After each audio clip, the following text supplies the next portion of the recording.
हमारा जो विधायक दल है उसकी बैठक थी और इस बार हमने ये विधायक दल ये जो कार्यालय है विधायक दल कार्यालय इसी के अंदर रखी गई है क्योंकि विधायक दल की कार्यालय सामान्यतः मेरे आवास पर ही होती थी, तो इस बार सब लोग उनका वहाँ करेंगे तो बहुत अच्छा है। और आज मुख्य रूप से जो विषय वर्तमान में चल रहे हैं जिनके बारे में थोड़ी चर्चा करने के बाद फील्ड के अंदर क्या क्या चल रहा है उसकी जानकारी लेनी पड़ती है। जैसे उदाहरण के लिए अभी CET टेस्ट हुआ है, उसके बारे में मैंने बताया है।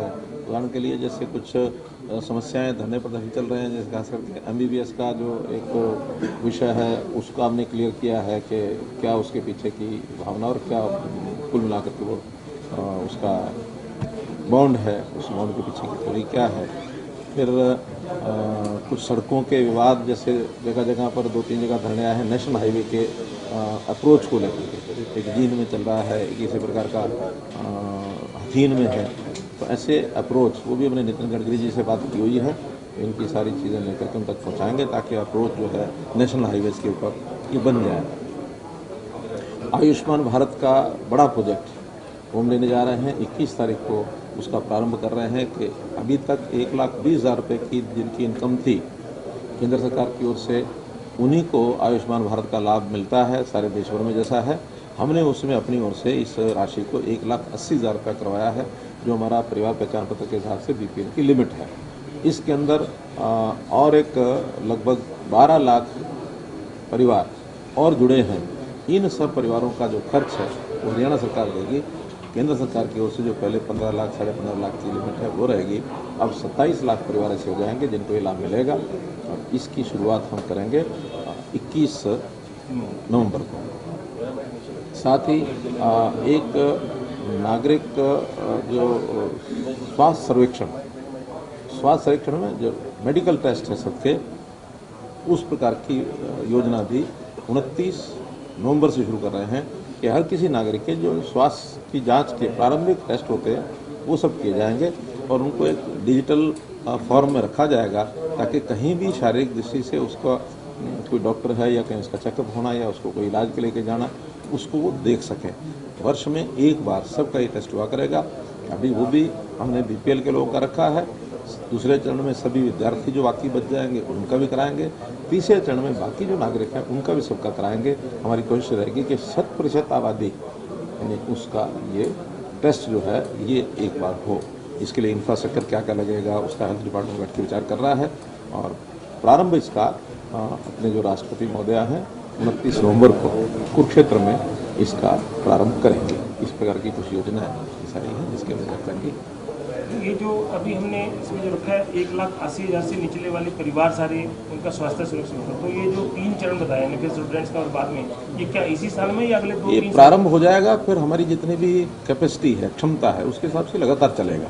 पहले तो जहाँ जहाँ केंद्र हेल्थ सेंटर्स हैं, चाहे हॉस्पिटल्स हैं, फिर CHCs हैं, PHCs हैं, डिस्पेंसरीज हैं, सबके साथ गाँव लगे हुए हैं, वहाँ प्रचार किया जाएगा। लोग अपने आप आकर के अपना टेस्ट कराएं।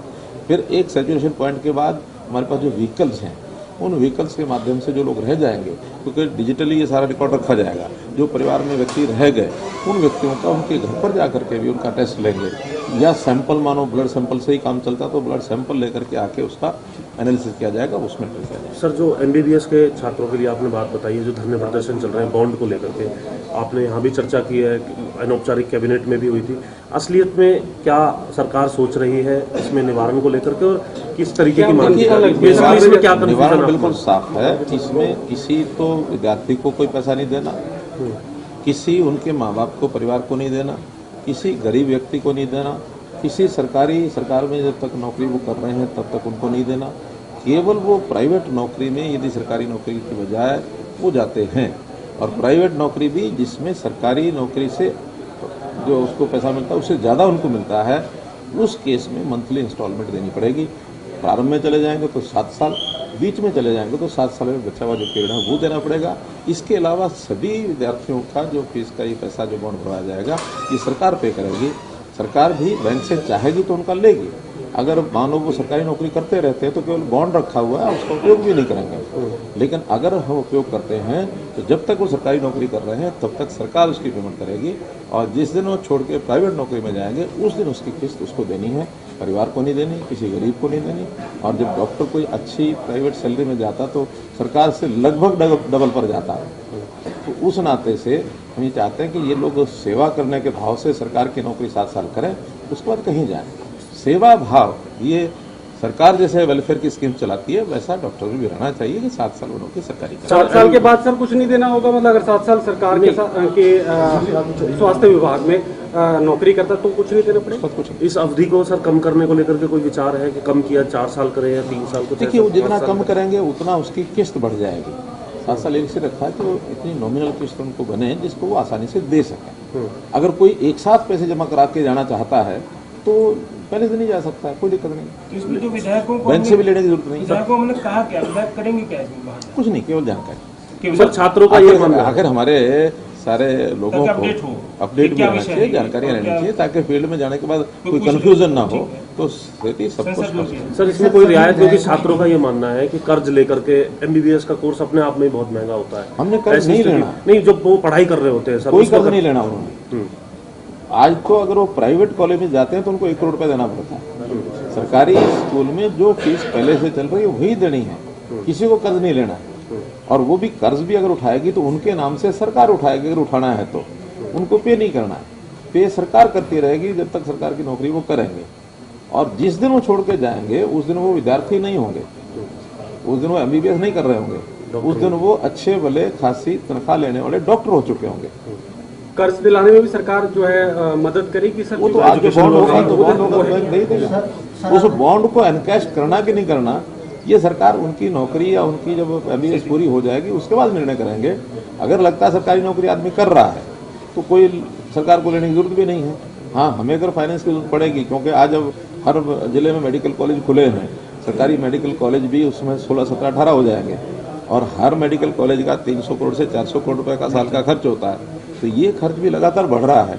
सेल्फ फाइनेंसिंग इंस्टीट्यूशन बनाने के लिए ये नेशनल एजुकेशन पॉलिसी में पहले से कार्य करवाया हुआ कि इस प्रकार के प्रोफेशनल जितने भी संस्थान हैं उनको कैसे हम सेल्फ फाइनेंसिंग की ओर लेकर के जाएं, क्योंकि समाज में हर व्यक्ति को शिक्षा, अच्छी शिक्षा, हर व्यक्ति का इलाज, अच्छा इलाज ये कैसे हो, उसमें जिन लोगों से कंट्रीब्यूशन ली जा सकती है उनसे लेनी चाहिए, जिनको नहीं ली जा सकती नहीं लेनी चाहिए। हमारी वेलफेयर स्टेट है, welfare of the needy person.